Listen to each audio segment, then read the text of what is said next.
If you ever found your email campaigns landing in spam folders instead of the inbox, you are not alone. Achieving optimal email deliverability is a critical aspect of successful email marketing and is something that requires ongoing attention and strategy. In this guide, we will cover essential actionable steps to help you to avoid spam filters, boost inbox placement, and improve engagement with your subscribers. So let's take a deep dive into the key strategies that will set you up for the email marketing success. So first one is understand the mechanics of spam filters. So spam filters aren't just about blocking junk mails. They are a complex system designed to keep your inbox free from pushing scams or even irrelevant content. Email providers like Gmail, Outlook, and Yahoo use sophisticated algorithms to analyze various aspects of your emails, including the content,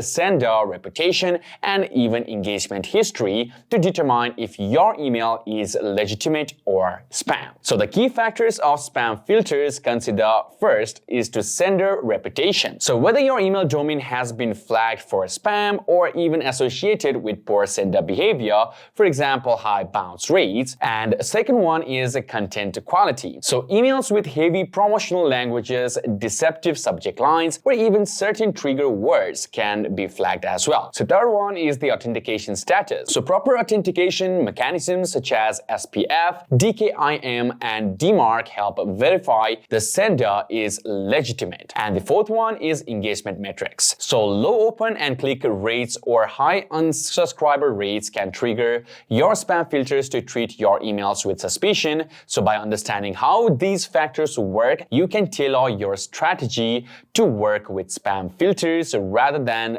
against them. So second one is to keep your email list clean and engaged. A clean email list is the cornerstone of successful email deliverability. So keeping inactive subscribers on your list can harm your sender reputation, especially when subscribers mark your email as spam. Plus, poor list hygiene leads to high bounce rates, which directly impacts your inbox placement as well. So some of the best practices for list management is regularly list cleaning. So periodically remove inactive subscribers or those who haven't engaged with your emails in last 3 to 6 months. So to do that, you can simply click on this list and segment option situated in your left side of the screen. And here you can simply click this create new and then click on this create segment.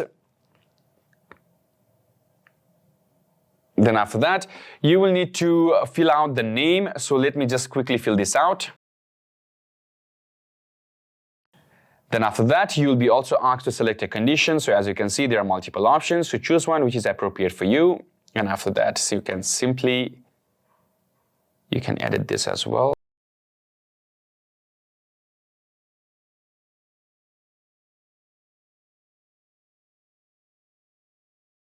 So, as you can see, I have already named my segment and also add some conditions which I have add on active on site and also on the opened email, and also add the clicked email for the last 60 days. So after you have added all the conditions and necessary requirements, you need to simply create the segment by simply clicking this create segment option as you can see on the screen.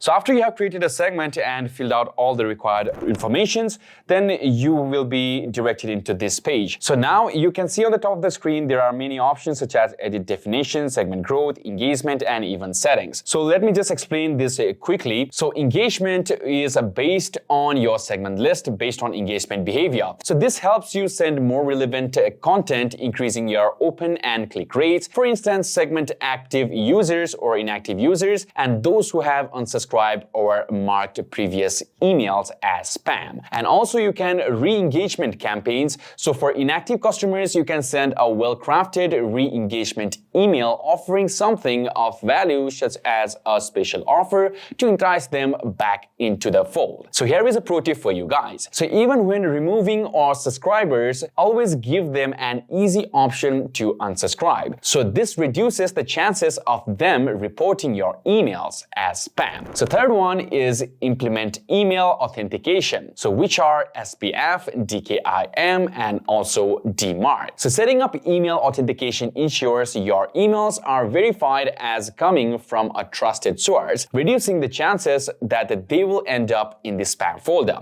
Email authentication includes three critical components, which are SPF, DKIM, and DMARC. So let me just simply quickly explain this to you guys. So SPF, which stands for Sender Policy Framework, ensures that only authorized email and servers can send emails from your domain, and this prevents unauthorized senders from spoofing your domain. Second one is the DKIM, which stands for Domain Keys Identified Mails. So this adds a digital signature to your emails, allowing receiving email servers to verify the email wasn't altered in transit. And the third one, which is DMARC, which stands for Domain-Based Message Authentication, Reporting, and Conformance. So it enhances SPF and DKIM by providing email receivers with instructions to how to handle unauthenticated emails. For example, let's say reject or quarantine them. So you might be asking, why does it matter?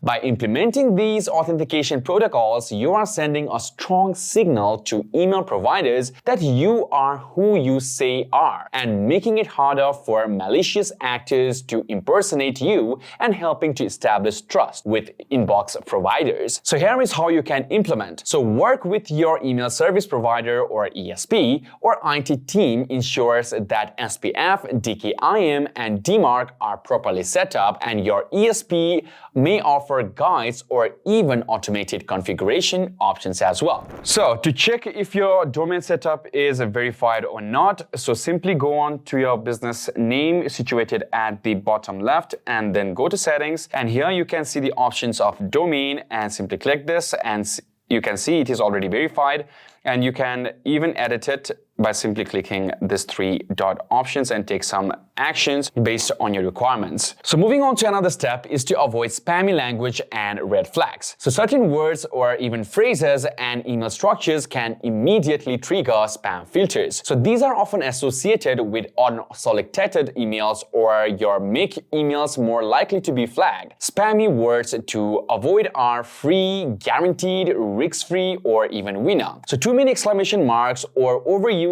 of all caps can also affect it, and excessive dollar signs can also affect it. So now let's see how to write smarter emails. So first is to use clear and natural language. Second is to maintain a balanced text to image ratio in your emails, and emails that rely too heavily on images can be flagged as spam. So third one is to stay relevant to your audience's needs and interest, ensuring that your email content adds value. So fifth one is to maintain a positive sender reputation. So your sender reputation is a crucial factor in email deliverability. A good sender reputation increases the chances of your emails making it to the inbox, while a poor reputation can cause your emails to be filtered out as spam. Now let's see how to build and maintain your reputation. So first is to ensure consistent engagement. Keep a consistent sending schedule and avoid sudden sprinkles to your email volume. And second one is gradually scale your sending volume if you are increasing your frequency or list size as well. You make sure that you minimize compliance, such as always honor opt-out requests, and ensure your emails are relevant, and avoid sending too many emails to the same audience in a short period of time. And moving on, monitor your reputation. So make sure you use tools like Sender Score or track your sender reputations. So high engagement rates or low spam compliance and a solid feedback loop all contribute to a stronger reputation. So here is another pro tip for you guys. So if you are warming up to a new domain, start by sending to a small group of engaged subscribers first, and gradually expand your sending volume to build your trust. Moving on to number 6 is make unsubscribing easy. The easier it is for recipients to unsubscribe from your emails, the better. So while this may sound counterintuitive, it helps you avoid being marked as spam by frustrated recipients. So a clear and simple unsubscribe process demonstrates professionalism and improves your overall customer experiences as well. So now let's look at some best practices for unsubscribing. So place the unsubscribe link clearly and ensure your unsubscribe link is easy to find in every email. And this is often placed on the footer, but ensure it's visible without users having to search for it. Next one is to offer subscription preference. So instead of offering just an unsubscribe option, consider giving users the ability to adjust how often they can receive emails. For example, let's just say weekly or even monthly. Number 7 is the monitor and analyze engagement metrics. So your subscribers' interaction with your email is a major indicator for your email's effectiveness and deliverability. So email engagement metrics such as open rates, click-through rates, and conversions tells you whether your content resonates with your audience or if adjustments are needed. So key metrics to monitor are open rate, which indicates how many recipients opened your email. A low open rate may indicate poor subject lines or that your email are being filtered to spam. Second one is the click-through rate, which is CTR, and it measures how many people clicked on the links with your email, and a high CTR means your email content is engaging and relevant. And finally, the third is the bounce rate. So a high bounce rate can negatively impact deliverability, so aim for a bounce rate over 2% or lower. Next one is unsubscribe rate. So if people are unsubscribing in large numbers, it could signal that your content isn't meeting their needs or expectations. So here are some tools to track engagement. So use tools provided by our email service provider, analytics tools like Google Analytics, or to track these metrics and refine your strategy accordingly. So now here is the conclusion. Take control of your deliverability. So email deliverability doesn't happen by accident, the result of a thoughtful data or a data-driven strategy that incorporates a clean list, optimized content and authentication, and constant monitoring. By implementing these steps, you will see improved inbox placement, higher engagement rates, and strong relationships with your subscribers. And remember, email marketing is an ongoing journey. Keep experimenting, learning, and even adapting, and your deliverability will improve over time.